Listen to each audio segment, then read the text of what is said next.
I know a lot of you are still trying to process what went down in 2025, fam. It was a rough year, frustrating, full of unanswered questions, and way too many nights wondering if we'd ever be relevant again. But hear me out. It's Saturday, February 7th, 2026, 8 o'clock at night, and the Commanders are in full rebuild mode. Dan Quinn is moving pieces like he's playing chess on expert level. Adam Peters is grinding in silence, with that San Francisco mindset we've been needing.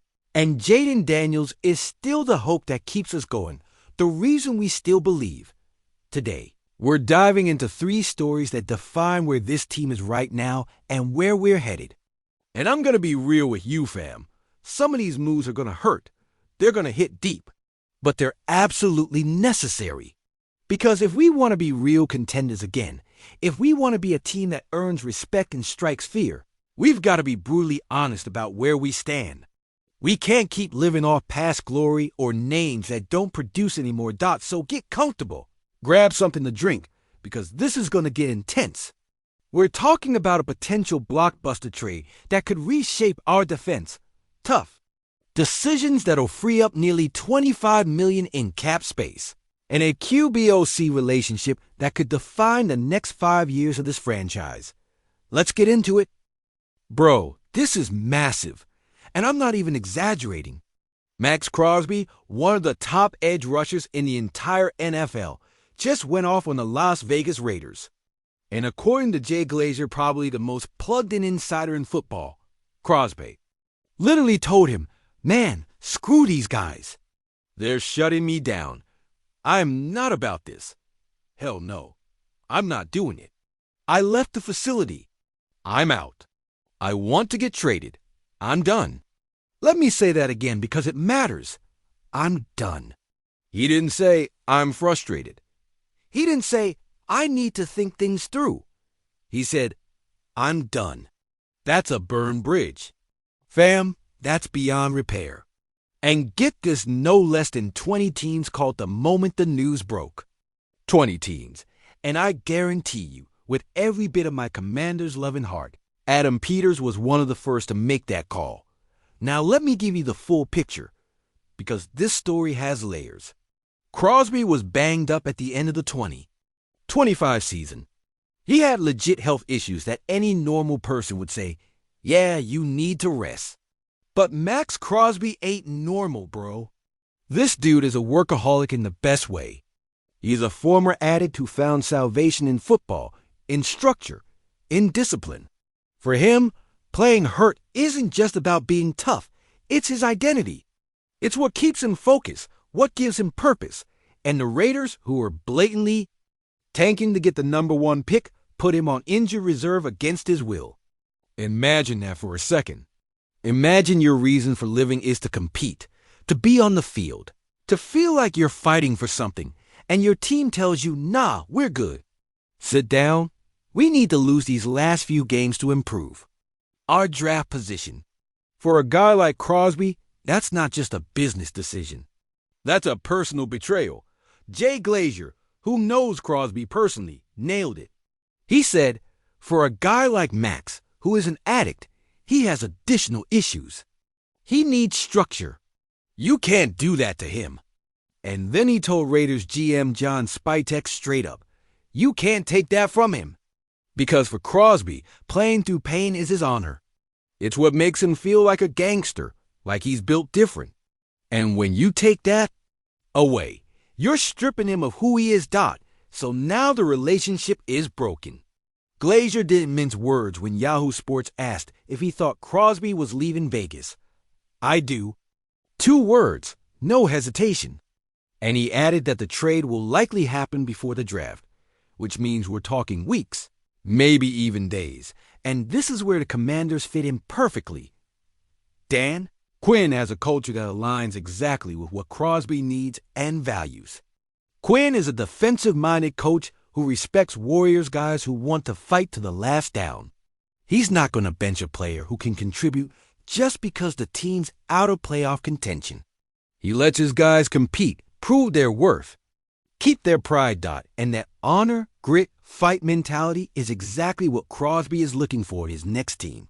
He doesn't want to be treated like a commodity, like a piece that can be moved or shut down when convenient. He wants to be respected as a competitor, to play his brand of football until the final whistle. Now let's talk about the Commanders' actual need. Because, bro, our pass rush in 2025 was, how do I say this nicely? Mid. Inconsistent. There were games where we couldn't generate pressure even with blitzes, where the opposing QB had all day to find open receivers. And that puts massive pressure on the secondary, because it doesn't matter how good your corners are if the QB has 5 seconds to scan the field. Max Crosby changes that instantly. This dude is an all-pro, an edge rusher who can win one-on-one against any tackle in the league. In 2024, before the injuries, he had 14.5 sacks, over 90 pressures, and was an absolute nightmare for offensive coordinators. He can set the edge against the run, rush from multiple alignments, even drop into coverage if needed. He's a complete player. If we bring him in, the whole defensive line levels up. Now, opposing OCS have to game plan specifically for Crosby. They've got to chip him, slide protection his way, design plays to neutralize him. And that opens up opportunities for our other rushers, guys like Darren Payne and Jonathan Allen on the inside. It creates mismatches that didn't exist before. And think about what that does for Bobby Wagner at the second level. If Crosby is collapsing the pocket, forcing the QB to move, Wagner has more chances to make plays in space, to read and react. And in the secondary, our corners don't have to cover as long, which lowers the risk of blown coverages and big plays. Now, obviously, there are real questions we've got to ask. What's the trade cost? What are we giving up? The Raiders are probably asking for at least a first-round pick, maybe more. Is it worth it? And the answer, fam, depends on how you view Jaden Daniels' competitive window. If you believe Jaden is ready to compete now, that he's in his prime development phase, then yes, it's absolutely worth it. Because we can't wait 3 years for a rookie edge rusher to develop into an impact player. We need someone who can contribute from day one, who already knows how to win in the NFL, who's been in big games and dominated. Then there's the salary. Crosby's deal pays around $23 to $25 million per year. That's not cheap. But we've got nearly $100 million in cap space this offseason. We can take on that contract and still have room to sign other impact free agents. So money's not the issue. The issue is whether we're willing to commit draft capital and cap space to a 29-year-old coming off an injury season. And here's where I say, screw it, let's go. Because Crosby isn't injury-prone historically. He's played 16 or more games in most of his seasons. And his game doesn't rely on elite speed that fades with age. He wins with technique, motor, relentless effort. That stuff doesn't disappear when you hit 30+. Think about the message it sends to the league and to our own locker room. If the Commanders land Max Crosby, we're saying we're serious. We're not rebuilding, we're reloading. We're going all in to win now. And that matters when it comes to attracting other free agents, to changing how people view this team. Because let's be real, after 5-12, a lot of folks see us as a dumpster fire. A move like this flips that narrative instantly.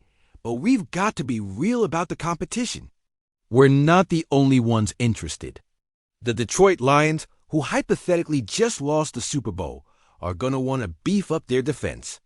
The Baltimore Ravens are always in the market for edge rushers.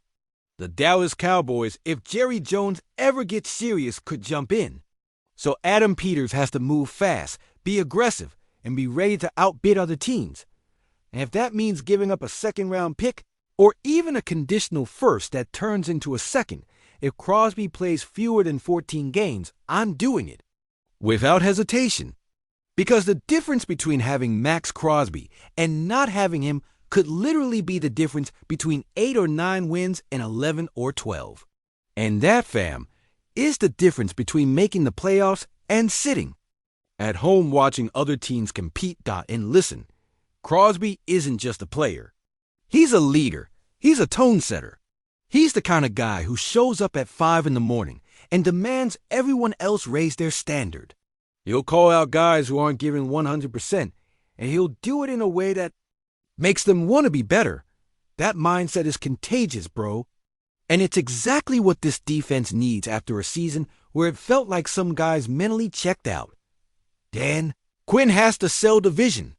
He's got to sit down with Crosby, look him in the eye, and say, "Bro, I know what you've been through. I know what you value. And I'm telling you, Washington is the place where you can compete for a Super Bowl while playing your brand of football. We're not going to shut you down. We're not going to treat you like a chess piece. We're going to let you be you." And if Quinn can do that, if he can convince Crosby that Washington is the right fit, then this can happen. Because at the end of the day, Crosby has a no-trade clause. He has to approve any deal. So it's not just about convincing the Raiders. It's about convincing Crosby that this is home dot. So yeah, bro, I'm hyped. I'm nervous. I'm checking Twitter every 5 minutes for updates. But I'm convinced this is the move that could change everything. Because if we bring in Max Crosby, we're not just improving the defense on paper. We're changing the culture. We're changing the mindset. We're changing how people see us. And that, man, is what we need more than anything right now. All right. Take a breath with me for a second. Because after talking about a potential franchise-altering move that's got all of us dreaming big, now we've got to shift gears and talk about something way less exciting but just as important. The tough, painful decisions that come with managing the cap. And yeah, fam, some of these are going to sting. They're going to hurt a lot. This is where things get uncomfortable, bro. Because to make moves like bringing in Max Crosby, to compete in free agency for guys like T. Higgins or Chris Jones, we've got to clean house first. And that means cutting players who, on paper, should be helping this team. But the truth is cold and honest, some of these contracts have become dead weight. And if we're serious about competing, we can't keep carrying that. Martian Lattimore, the most obvious but most painful decision. Let's start with the most obvious and probably the most controversial, Martian Lattimore. And listen, this isn't hate. This isn't disrespect. Martian Lattimore was an all-pro in his prime. He was one of the best corners in the entire NFL for years. When he was with the Saints, he was a legit shutdown corner, the kind of guy you could put on an island against the opposing WR1 and sleep easy knowing he had it locked down. But bro, that prime is gone. And not just gone, it's been gone for a while. In 2025, Lattimore played only 9 games. 9. And in those 9 games, he recorded 27 tackles. 27. For context, there are safeties who rack up 27 tackles in 3 games. For a cornerback getting paid like a top 5 guy in the league, that's just not acceptable. And it's not just the tackle numbers, it's the overall performance. His PFF grade was 52.1, which ranked him 96 out of 114 qualified cornerbacks. 96, fam. That's not he had a down year. That's not he needs time to adjust to the system. That's he can't play at this level anymore. And when you watch the tape, it's even more obvious. Lattimore has lost a step. He can't recover when a receiver beats him off the line. He can't flip his hips and run with guys downfield. Multiple times in 2025, we saw receivers just blow past him on deep routes, and he couldn't keep up. And for a corner, speed is everything. If you can't run with receivers, you can't play corner in today's NFL. Simple as that. But it's not just on-field performance. Lattimore had legal issues this year. He was arrested in Cleveland for allegedly carrying a concealed weapon. And it's not the first time he's had run-ins with the law. He was arrested back in 2021 in Cleveland, initially charged with a felony for receiving a stolen firearm. Those charges were eventually dropped or reduced, but the pattern is there, and Dan Quinn isn't gonna tolerate distractions. He's made it clear from day one that he wants high-character guys, players who represent the organization the right way on and off the field. And Lattimore as talented as he once was, isn't meeting that standard. Now let's talk money, because this is where the decision becomes a no-brainer. Cutting him saves us $18.5 million with zero dead cap. $18.5 million, fam. That's enough to sign a prime free agent corner like Carlton Davis or Jalen Johnson if he hits the market. Or we could use that money to help absorb Crosby's contract, or sign two solid starters at other positions. And on top of that, we need to get younger and faster in the secondary. Lattimore is 29, turning 30 before the 2026 season starts. And in cornerback years, that's old. Corners usually peak around 26 or 27, and after that, the drop-off is steep. So we're not just paying for past performance. We're paying for performance that's likely to keep declining. I know some fans are going to say, but it's Martian Lattimore. He's a name. He's got playoff experience. And yeah, that's true. But names don't win games, bro. Production wins games. And Lattimore isn't producing. And experience doesn't matter if you can't execute on the field. So as much as it hurts, as hard as it is to admit that a move we made just a year ago didn't work out, this is an easy call from a roster management standpoint. We cut Lattimore, free up $18.5 million, and use that money and roster spot on someone who can actually contribute. Nick Allegretti, the veteran who lost his spot next up. Nick Allegretti. And this one's a little more emotional because Allegretti was genuinely solid in 2024. Started all 17 games at guard, was part of an offensive line that did a decent job protecting Jaden during his rookie year. He was a pro's pro, a guy who showed up, did his job, no drama. No excuses. But in 2025, everything changed. Allegretti only started 4 games. 4. He lost his starting job early in the season and never got it back. And when the team tried to move him to center to replace Tyler Biadasz after an injury, it didn't work. The Athletic specifically reported that Allegretti struggled with high snaps, which is a massive problem for a center. Think about it, bro. The snap is literally the first thing that happens on every play. If your center can't deliver a consistent snap, the whole offense falls apart. The QB has to adjust his hands, take his eyes off the defense for a split second, and the timing of the entire play gets thrown off. And in the NFL, where margins are razor thin, that's the difference between a successful play and a disaster. Cutting him saves us $3.6 million. Not as much as Lattimore, obviously, but still meaningful. Money we can use more effectively. And the reality is, Allegretti is a 7-year vet who's no longer in his prime. If he can't hold down a starting spot, and if he can't be a reliable backup at multiple positions, then what exactly is his role on this roster? Because we can't pay $3.6 million to a guy who's only going to play in emergencies. And when he does, he struggles. That money could go to a younger player with upside, or a veteran who can actually compete for a starting job. Plus, we've got to think about developing the young guys.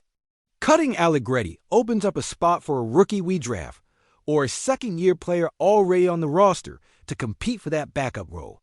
That's part of building a sustainable roster. You can't keep paying veterans who don't contribute just because they were good once, or they know the system. And look, I'm not saying Allegretti's a bad guy or a bad player. He gave us everything he had in 2024. But the NFL is, what have you done for me lately? League. And lately, Allegretti hasn't done enough to justify his salary.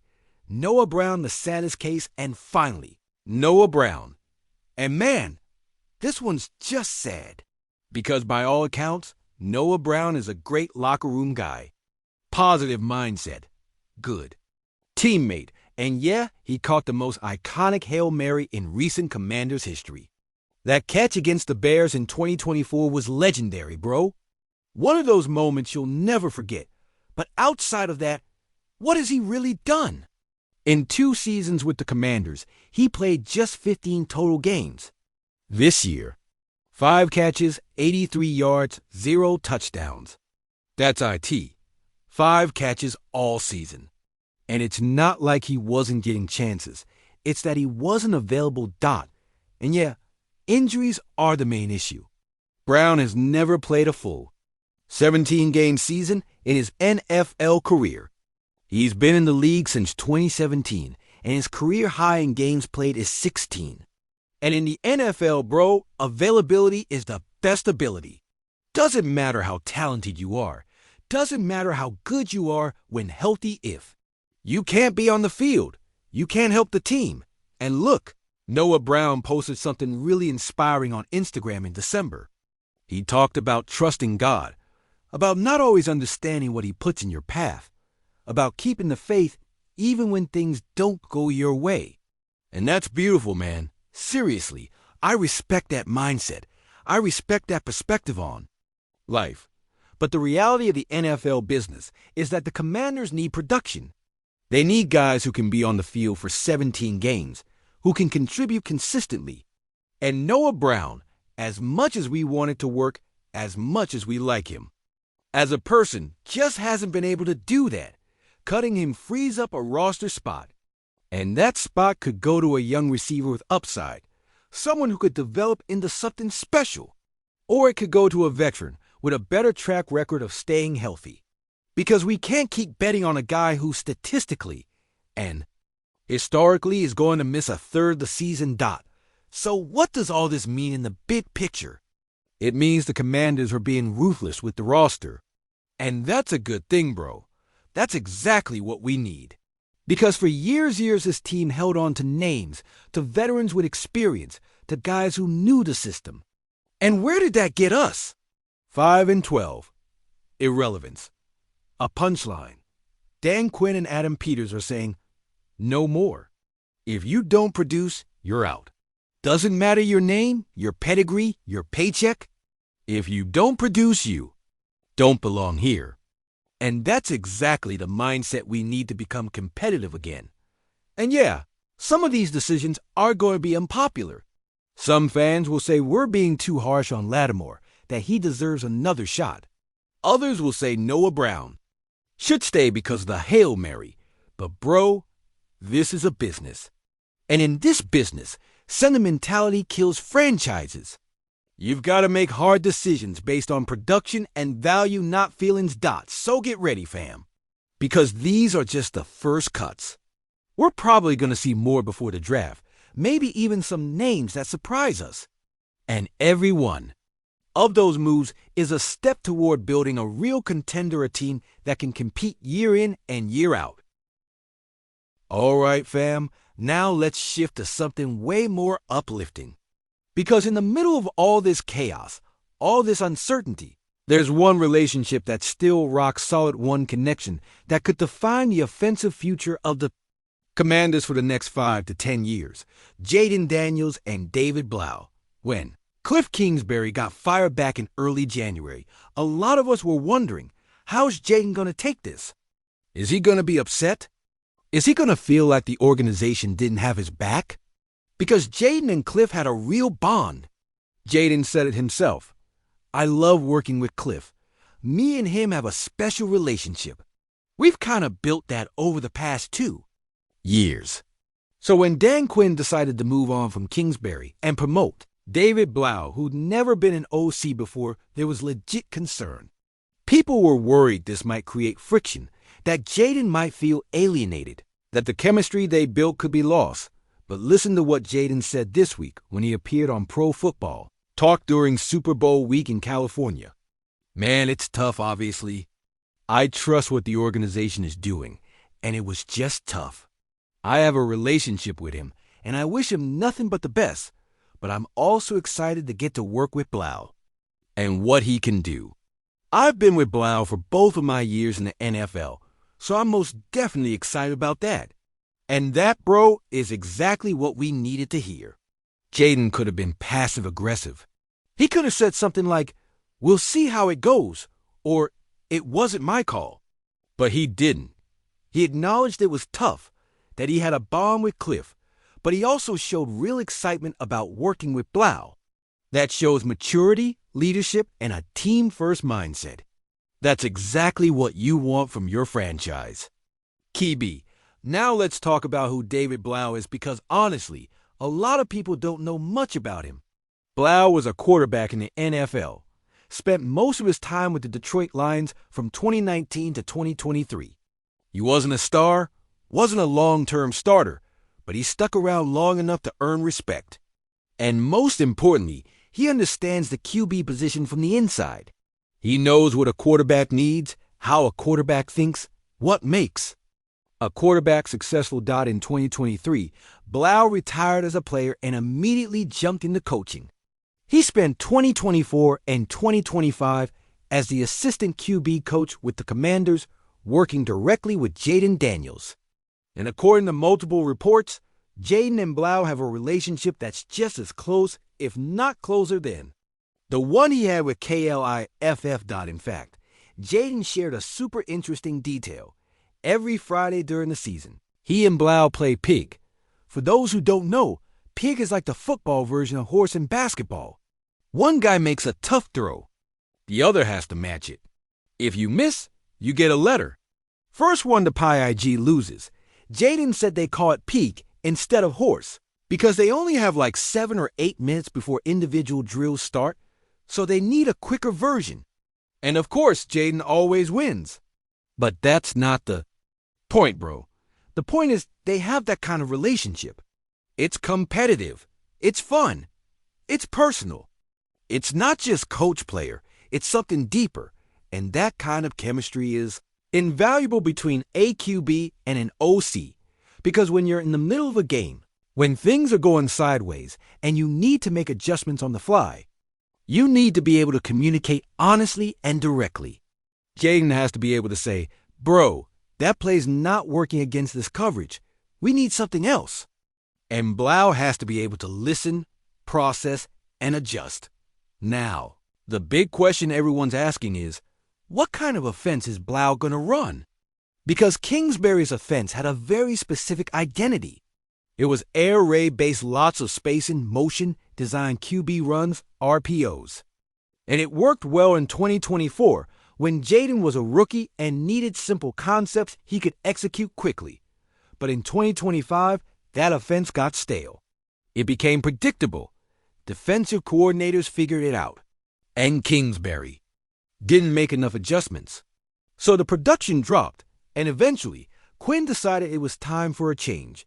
According to reports, Blau is planning to run a blend of what Kingsbury did and elements from Ben Johnson's offense in Detroit. And that, bro, could be perfect because Ben Johnson's offense is widely considered one of the most creative and effective in the NFL. It's got diversity in the run game, creative screen concepts, and way better red zone execution.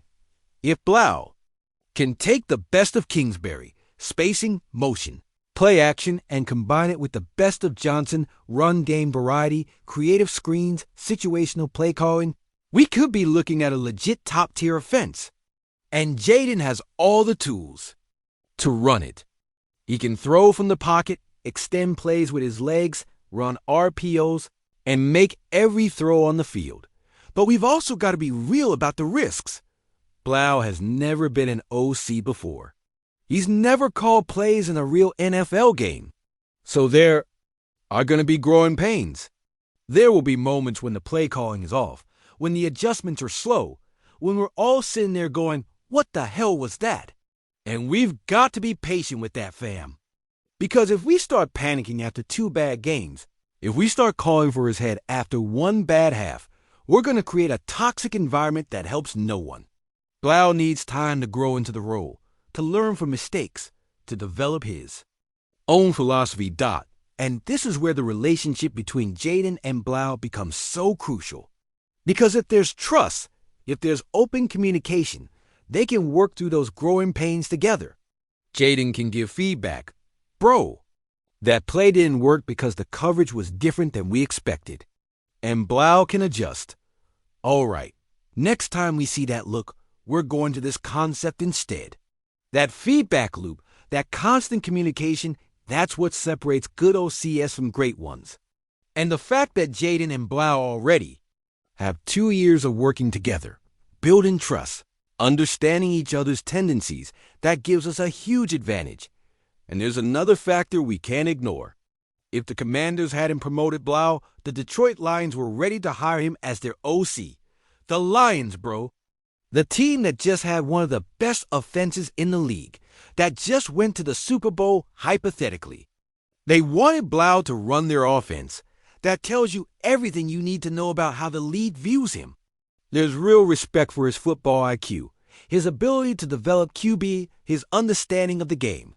So it's not like Quinn just promoted some random assistant. He promoted someone other teams were actively trying to poach. And speaking of development, that's the most important piece here. Because Jayden is still in year 3, he's still learning, still growing, and having an OC who knows him inside and out, who understands his strengths, arm talent, mobility, processing speed, and his weaknesses, holds the ball too long, forces throws into tight windows, who can design plays to maximize his skill set. That's priceless. You can't put a dollar value on that.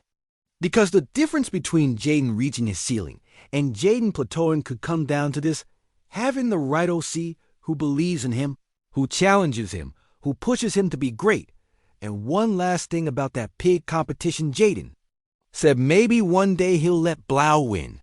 And that, man, is such a perfect snapshot of their relationship. There's competition, there's fun, but there's also mutual respect. Jayden knows Blau can challenge him, can make him better.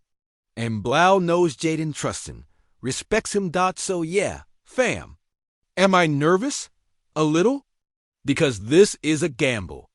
We're betting on a first-time OC, but I'm also genuinely excited because I think Blau has the potential to be special. I think the relationship with Jayden is real. And I think if we give it time, if we give it support, we could have a top 10 offense in 2026 and beyond. Bro, these 3 stories paint a super clear picture of where the Washington Commanders are in February 2026. They're being aggressive in chasing elite talent, Max Crosby. They're being ruthless with roster decisions, cutting LATTIMORE, Allegretti, Noah Brown. And they're going all in on internal development and relationships, Blau as OC, chemistry with Jayden. And all that, man, all of it points to one thing. This team is all in on building around Jayden Daniels. Because at the end of the day, Jayden is the franchise. He's the future. He's the reason we still have hope after 5-12. And every decision this offseason has to be made with one question in mind. Does this help Jayden win? If the answer is yes, we do it. If the answer is no, we pass. Simple as that. So yeah, fam, 2026 is going to be a transition year.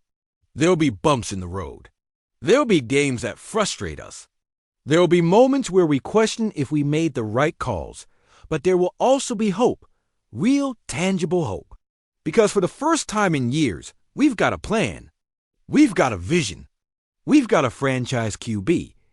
And we've got a front office that actually looks like it knows what it's doing. So if you're reading this, if you made it this far, drop your thoughts below. What do you think about a potential Max Crosby trade?